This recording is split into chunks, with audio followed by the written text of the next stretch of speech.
Salut tout le monde, j'espère que vous avez la pêche. Bienvenue dans cette nouvelle vidéo où on va parler d'histoire d'anciennes compétitions. La dernière fois, je vous avais parlé de l'International Football Cup ou Coupe Rappan, qui était l'ancêtre de la Coupe Intertoto de 1961 à 1967. Et bien dans cette vidéo, on va parler enfin de cette coupe si spéciale, la Coupe Intertoto, longtemps décriée, et qui a notamment été arrêtée en 2008 parce qu'elle n'était pas intéressante pour les joueurs et les fans, mais qui aujourd'hui, mine de rien, nous manque un petit peu. On va revenir sur l'histoire de cette compétition, c'est parti. Évidemment, si vous ne l'avez pas déjà fait, je vous invite à regarder la vidéo précédente sur l'International Football Cup où je vous explique ses origines et notamment les trois personnes qui l'ont créé, donc Karl Rappan, Ernest Thommen et Eric Persson, puisque c'est ces personnes-là qui sont donc aussi à l'origine de la Coupe Intertoto. Pour rappel, l'International Cup est arrêtée en 1966-67 puisqu'elle a lieu en parallèle des autres compétitions européennes et qu'elle n'est pas attractive. Et donc, en réponse, la Coupe Intertoto est créée avec un système un petit peu différent. La Coupe va avoir lieu pendant l'été uniquement pour donner des matchs supplémentaires sur lesquels parier pour les sociétés de paris, puisque avant ça, il n'y avait pas de match durant l'été, donc il y avait 3 mois sans compétition. Et à l'époque, voilà, les paris, c'était quand même une manne financière assez importante, donc il est décidé de proposer cette nouvelle compétition qui ne sera pas validée par l'UEFA, ce ne sera pas une compétition UEFA, puisque cette dernière n'était pas trop fan des paris sportifs. Je pense qu'aujourd'hui, dans la même position, elle le verrait un petit peu différemment s'il y a moyen de se faire un petit peu de pépette, mais bon, à l'époque, c'était comme ça. Et donc l'influence du loto sportif dans la compétition, on la voit très vite, puisque Toto, c'était le nom donné au loto sportif dans pas mal de pays. Et au niveau du logo, on le voit aussi avec donc ce logo qui rappelle un petit peu les grilles de loto sportif avec 1, X, N, 2 par exemple. Et donc au niveau du format de 1967 à 1995, on est sur un truc assez spécial, je vais dire.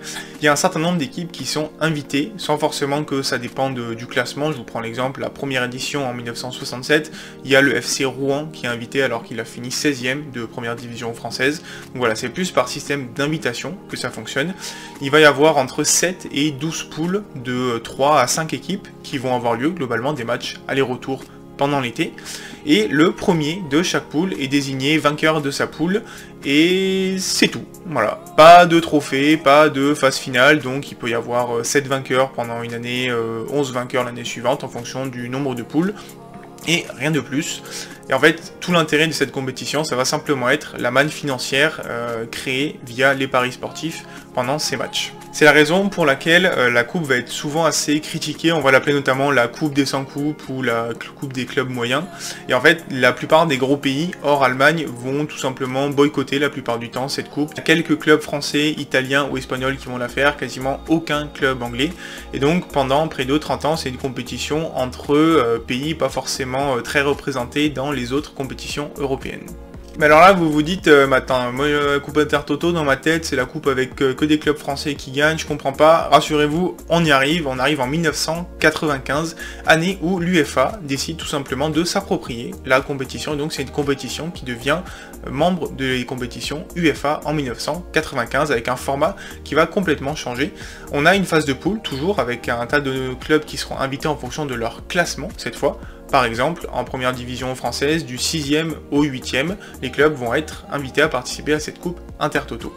Ensuite, après la phase de groupe, les meilleurs de chaque groupe vont s'affronter dans 3 phases finales distinctes. Il n'y en a pas une seule, il y aura 3 arbres différents pour désigner 3 vainqueurs après demi-finale et finale, donc 3 clubs qui vont gagner la coupe Intertoto.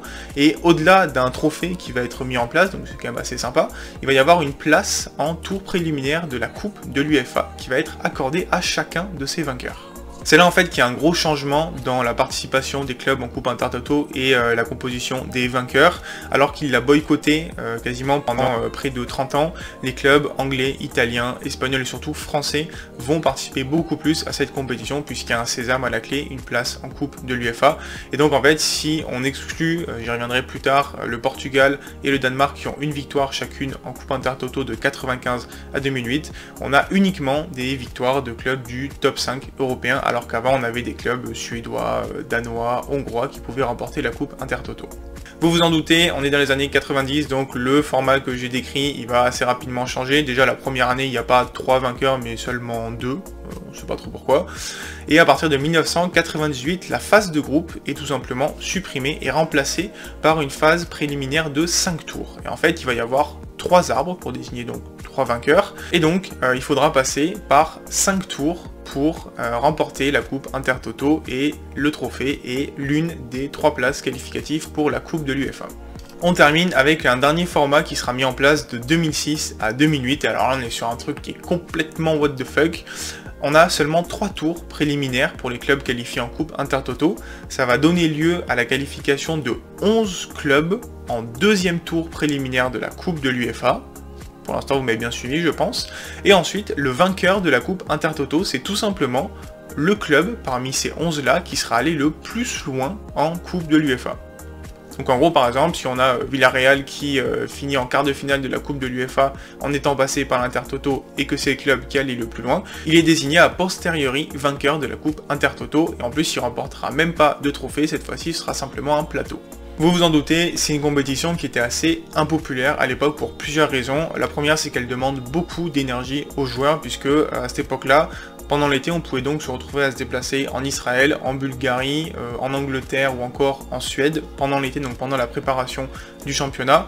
Elle n'a pas forcément de vainqueur du coup, puisqu'il y avait plusieurs vainqueurs chaque année. À une époque, il n'y avait même pas de trophée. Elle a un format assez compliqué qui évolue souvent et elle manque de lisibilité.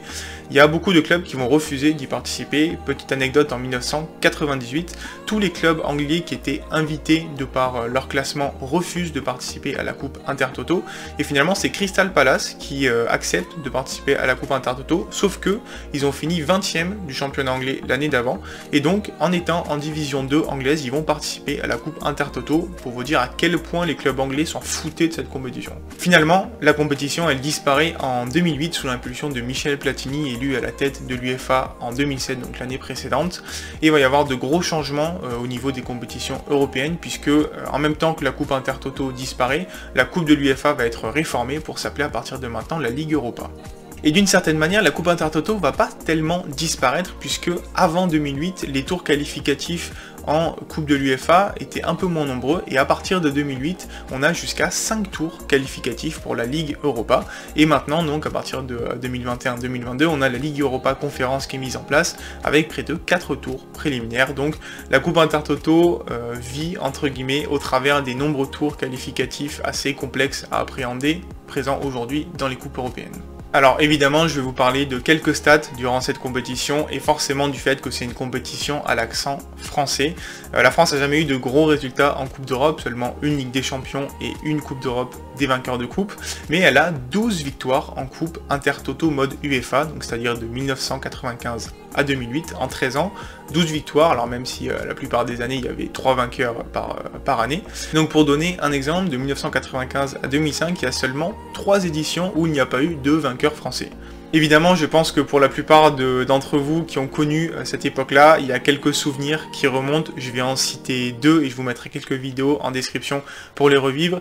Il y a le nul de 3 à St James Park face à Newcastle, 4 partout, après avoir fait match nul à domicile 0-0, les Troyens qui éliminent Newcastle et se qualifient donc pour la coupe de l'UEFA. Et puis forcément, il y a ce match magnifique, victoire 5-1 de l'OM face au Deportivo La Corogne après une défaite 2-0 à l'aller dans un vélodrome en fusion et avec un président Robert Louis Dreyfus qui finit sur la pelouse en claquette pour fêter la victoire. C'était vraiment un match magnifique. Donc si je reprends les victoires à partir de 1995, donc il y a 7 pays seulement qui auront gagné la coupe Intertoto à partir de 95. La France compte 12 victoires. Suivent derrière l'Allemagne à 8 victoires, l'Espagne 5 victoires, l'Angleterre et l'Italie 4 victoires chacune, et le Danemark et le Portugal qui auront remporté une édition chacune. Il y a 4 clubs qui ont remporté 2 fois la compétition, aucun club français pour le coup, donc on a 12 clubs différents qui auront gagné la coupe Intertoto. Donc les 4 clubs qui l'ont remporté 2 fois, c'est Hambourg SV, Schalke 04, le VSB Stuttgart et Villarreal. Au total, donc on a 31 clubs différents qui auront gagné la coupe Intertoto. Et pour l'anecdote, sur ces 31 clubs qui ont remporté la coupe Intertoto, il y en a 9 aujourd'hui qui sont en division 2 ou moins bien encore, dont 3 clubs français. Allez, on finit avec quelques anecdotes et notamment une question que vous vous posez peut-être, vu que les vainqueurs en Coupe Intertoto allaient en Coupe de l'UEFA, est-ce qu'on n'a pas vu des parcours improbables ensuite? Eh bien oui, et dès la première année, en 1995, les Girondins de Bordeaux gagnent la Coupe Intertoto et vont aller jusqu'en finale de la Coupe de l'UEFA avant de perdre 2-0 puis 3-1 face au Bayern Munich. Ça aurait été assez incroyable. On a également eu deux autres exemples de clubs qui ont gagné la Coupe Intertoto et qui sont allés loin en Coupe de l'UEFA. On a Bologne en 98 qui fait demi de la Coupe de l'UEFA perdue face à l'OM, et puis on a Villarreal en 2003 qui fait demi de la Coupe de l'UEFA perdue face à Valence. Voilà, vous savez à peu près tout ce qu'il fallait savoir sur la Coupe Intertoto. Coupe assez spéciale puisque d'un côté elle avait peu d'intérêt sportif, seulement quelques qualifications en tour préliminaire de ces trois, plusieurs vainqueurs, pas de trophée à ses débuts, un trophée qui s'est transformé en plateau sur les dernières années, un format qui a énormément évolué, un intérêt à la base qui est uniquement pour les paris sportifs. C'est une compétition qui attirait pas forcément les foules pour voir par exemple un club de milieu de tableau allemand jouer un top club israélien pendant l'été, mais c'est quand même une compétition qui nous a donné des souvenirs assez incroyables, notamment en France. Donc, je rappelle la qualification de 3 ou encore de l'OM, et c'est une compétition qui aujourd'hui manque un petit peu dans le paysage footballistique, je pense. Il y avait un petit peu moins de prise de tête, un format un peu plus différent chaque année, des équipes moins connues qui s'affrontaient, et aujourd'hui on a finalement une Europe du foot avec souvent les mêmes pays qu'on retrouve, alors même s'il y a l'Europa League Conférence qui est arrivée cette année et qui devrait permettre à des pays un peu plus petits d'intégrer les compétitions européennes, on est loin encore de ce format de Coupe Intertoto, qui avait donc une mauvaise réputation, la coupe des losers, la coupe des sans coupes, la coupe à Toto, mais qui est une coupe qui est restée dans l'histoire et je pense qu'il ferait du bien à revenir dans le foot européen. Voilà, j'espère que cette vidéo vous aura plu. Si c'est le cas, n'hésitez pas à me le dire en commentaire, à liker la vidéo, à la partager, pourquoi pas à vous abonner si vous voulez en savoir un petit peu plus sur mon contenu. Moi, je vais finir avec une petite question pour vous. Quel est votre plus beau souvenir de la Coupe Intertoto? Et si vous n'en avez pas souvenir, est-ce que vous aimeriez vivre une édition de la Coupe Intertoto à notre époque? Voilà, sur ce, je vous dis à très bientôt pour parler foot. Ciao ciao tout le monde.